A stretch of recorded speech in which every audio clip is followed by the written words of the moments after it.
Welcome everyone, I'm Flash and this is sportsbookreview.com and it's massive. It's 152nd running of the Belmont Stakes, normally over 1.4 miles. Now it's 1.1 miles. I'm going to be joined by Gary Daugherty from Racing Stats and Info. But first of all, if you like this video, then please press the button, ring the bell. You ring the bell, then we can let you know and notify you, and you'll never miss any content again. And we're going to be making sure that all the odds on that 5 Dimes price page, and you can go to SBR/video/5 Dimes. Gary, 152nd Belmont Stakes, the winner ever, the first ever winner was $1,850. Tomorrow, it'll be $535,000. Yes, it's sure been a big change over the 150 years, and this is the first time ever the Belmont will be the first leg of the Triple Crown. What about the 138 years since we had a home-born horse? I mean, tis the law. Yes. Tis the law. He's going to obviously never, ever going to have a better chance sitting there at favourite. Now, how do you think the race is going to pan out now we've had the post positions? Yeah, we've drawn in 10. There's a couple of new shooters. The obvious speed horse, ridden by John Velasquez, drew the rail. That'd be Tapit to Win, which is an ideal post for Tapit to Win. One other speed horse drew in. That's number 6, 4 left. He doesn't show much chance to win the race, but he sure could bug Johnny V riding Tapit to Win. Then your big favorite, Tis the Law, likely will set up shop about third, I would say 2-3 lengths behind. And if the two ding-dong together and go 109, 110 through 6 furlongs, boy, I think Manny Franco will be living his chops on Tis the Law, the New York bred. Yeah, I mean, Tis the Law's got such great tactical speed. Freddie, can you stick up the post positions for us and we can have a little look at some of the odds? And obviously these odds are going to be fluctuate. Tomorrow you expect to be Tis the Law there coming out of 8 at 4 to 5. But as Gary says, Tapit to Win on the inside, draws 1, great speed. We expect him to take it up, Gary, and he's going to have to set the fractions just right because you know that Tis the Law will be stalking. And then you're looking at maybe VOLANTE is coming for a lot of money, and Dr. Post, he's the one that will be closing at the end. Correct. You know, Dr. Post has done quite well at age 3, and I was really surprised to see VOLANTE trained by Patrick Biancone. He just run 10 days ago in Florida. They had a real torrid pace. He come from way off the pace, got the money. They traveled from Florida to Belmont in 10 days, and in this era, horses don't return in these kind of races in 10 days. So I'm not sure what's going to happen with VOLANTE. I'm going to play against him. You've got to play against him because everything's stacked against him. You look at it and go, they're only going there because this is such a weak Belmont. Remember, this is normally the third leg of the Triple Crown, but this year it's going to be the first. It's not, as we say, it's not going over the 12 furlongs. It's going to go over the 9, which is 1 mile and 1/8. Then we've got the Kentucky Derby on the September the 5th, and then we've got the Preakness. So it's all jumbled up, and this is not the quality Belmont that everyone would have been hoping for if it had been the third leg. Absolutely, and you know, we've had Bob Baffert's horses didn't make this race. He had 2 of them, and we had the Santa Anita Derby 2 weeks ago. Those horses aren't going to come back and run in 2 weeks. And then Keeneland decided to run a summer meet, and they're going to run the Bluegrass. That's usually a prep race. And that's going to be run after the Belmont. So if these horses are going to get Tis the Law beaten, how are they going to get them beaten? Is it go off a slow pace, stack them up?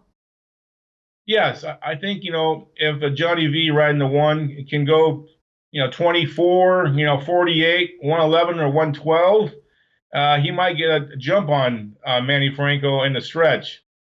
His race last time was at 1 mile and 16th. That's Tis the Law. Or Tapit to Win, excuse me. And he almost set a track record that day. I watched the replay, super impressive. Now the big question is, does he regress, bounce, or does he move forward after that race? That's a big key. If you think he's going to move forward, he could be the one that could stay in front the entire time. And if he sets those fair fractions, might be too much to do for a Tis the Law. Now remember, Tis the Law won the race in Florida, the Florida Derby. He beat a horse called Chivalry, who's a sprinter who was 80 to 1 that day, and he held on for second, beat 4 lengths. So I still don't think Tis the Law has faced any of these new shooters. I think we're going to find out a lot about Tiz the Law against this group. And Barkley Tagg, a longtime trainer, he's decided to say, I'm waiting 12 weeks to run in the Belmont. He's been off 3 months to run a mile and eighth. And that's, I think, a gutsy call.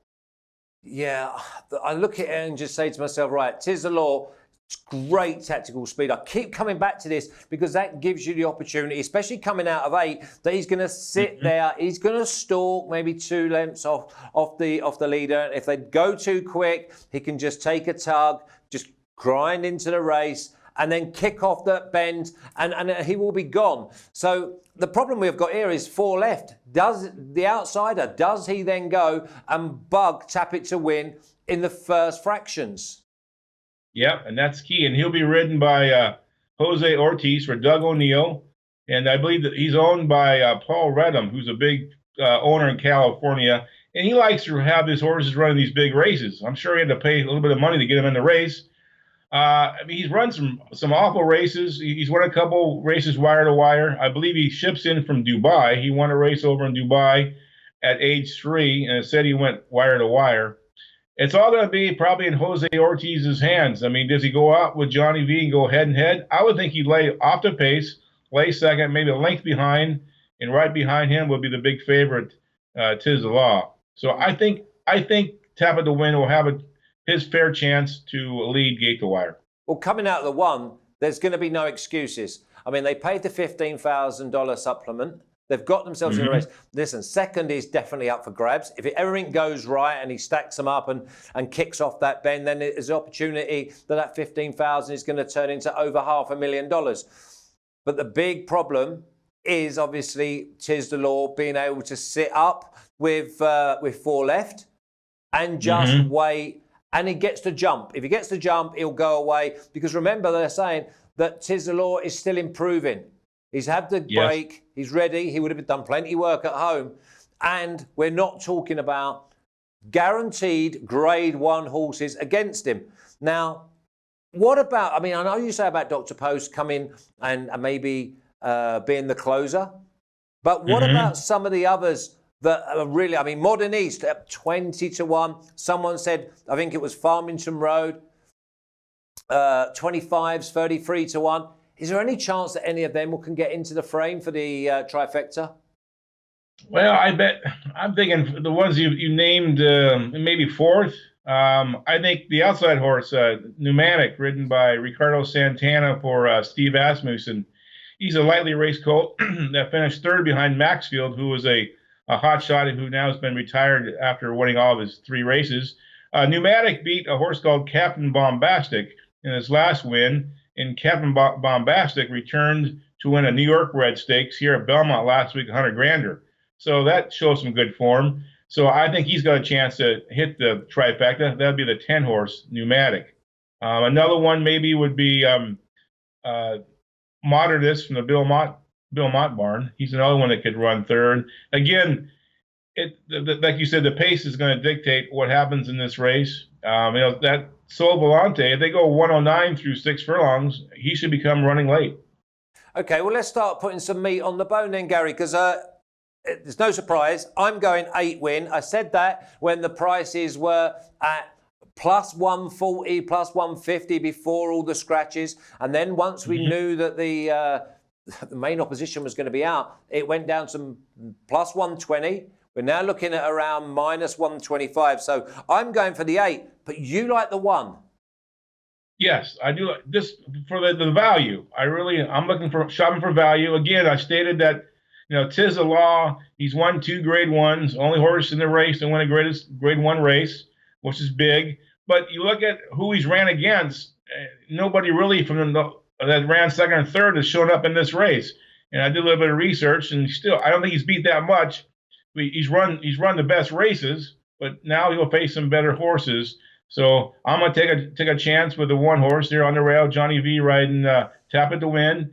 The other horses, I think they can fill out the exacta and the trifecta, or Dr. Post from the 9 posts, and also number 10 Pneumatic. And obviously, I think you must use, if you're playing the exacta and the trifecta, you need to use the favorite Tiz the Law. and maybe use him, more for second and third. Hey, if he wins a race, he's a short price. He gets the money. That's okay. I think we're going to try to beat him today since he hasn't, I don't think, met this better quality field. I don't think many get into this race. I really don't. I think that this is, you go to the front on the 1, 8 stalks, them 2 draw clear. I think 8 wins it. I'm going to go 8 and 1. Would you go 1 and 8? Yeah, I would box him up. Absolutely. If the 1 were to hang on, the price will be much higher. Again, the 8 hasn't raced in 3 months, and Barkley Tagg's a very sharp trainer. He's old school, so it's going to be a very entertaining race, I believe, this Saturday. Okay, so basically, I'm going for 8. You're going for 1. I'm going to go for 8 to beat 1. You can go 1 to beat 8. And then who are you going to go for third? So at the moment, you've gone for 1, 8. Who's going to be your third for the try? That would be number 9, Dr. Post. Okay, you're going to go number 9, Dr. Post. And I'm going to go for number 10, Pneumatic. Now, let's just jump ahead. Do we expect Tis the Law to, if he wins, that he shortens up for the next leg, which will be the Kentucky Derby? Yes, and that's what, in September? I would presume we're in June. That's 3 months. Now, I know the Meadowlands, not the Meadowlands, Monmouth is making a $1 million bonus, I believe, if you win their 3-year-old race, the Haskell, and the Kentucky Derby and the Preakness, you get $1 million extra. So if he wins this Saturday in the Belmont, Mr. Tagg, the trainer, he'll have an option. Do I want to go run in that race in New Jersey? And if you win that race, then there'll be a big story in the Kentucky Derby, as he has $1 million bonus sitting there if he can win 3 races in a row after the Belmont. And he'll be 1 to 2 in the Kentucky Derby if he wins going away here Saturday. Yeah, because the other thing is that we've not really mentioned, well, obviously, we know it's only a mile and an eighth, but the horse would have been trained for, so if he's going to get beaten, the favourite here, Tis the Law, it's going to be because he's been out, I don't know, we're not outclassed, but he's not been able to get to the leader because obviously it's like 3 furlongs less than they would have thought if they were campaigning a normal Triple Crown campaign. Now, if you visit our 5 Dimes odds page, you can go to SBR video /5 Dimes, and there's plenty for you over there. Go and enjoy, press the buttons, and if you like this video, then please subscribe. Ring the bell, and if you ring the bell, we can notify you, and you never miss any content again. Wrap me up, please, Gary. Massive race tomorrow. Great opportunity for a few horses. Absolutely. This is a first big race for the 3-year-olds in the Grade 1, national TV. The whole country be watching. You got a horse who's only lost once. Tis the Law, and Barkley Tagg had a New York bred that had won the first two legs back in 03. And you missed out in the Belmont. I know Barkley wants to win the Belmont for Sakatova Stable. That's the owners. They came in big yellow school buses back in the day when Funnyside was running. So they really want to win this race. The sad this story is, no owners will be allowed to come to Belmont Park. So they all got to watch it from home or some establishment where they're 6 feet away. But you got these new shooters coming in the race. A lot of the marquee jockeys and trainers are here. You have the speed horse drawing the rail at Belmont. He's almost set a track record at Belmont. So there's a nice, good storyline leading to Saturday's race. I believe it's a can't-miss race to watch. No, I mean, listen, it's just we haven't got long to wait, and that's the good thing. It's one of those. We're going to go with Gary. He's going for number 1, maybe number 8 second, and number 9 third. I'm definitely going for number 8. And number 1, so there you can box them up if you want. I'm just going to go straight exacta, but I'm definitely doing the win. I think he's a lot shorter tomorrow, so remember to go over to our 5 Dimes odds page at SBR video /5 Dimes, and I'm going to go for the 10 horse Pneumatic to run into third. Gary, good luck tomorrow. Obviously, I hope you come second. Only if I'm the one in front of you. If I'm not the one in front of you, let's hope that Tap It to Win brings you home the money. You take care. Okay. That's 152nd. Belmont Stakes tomorrow. Cannot wait. Enjoy. We'll see you soon.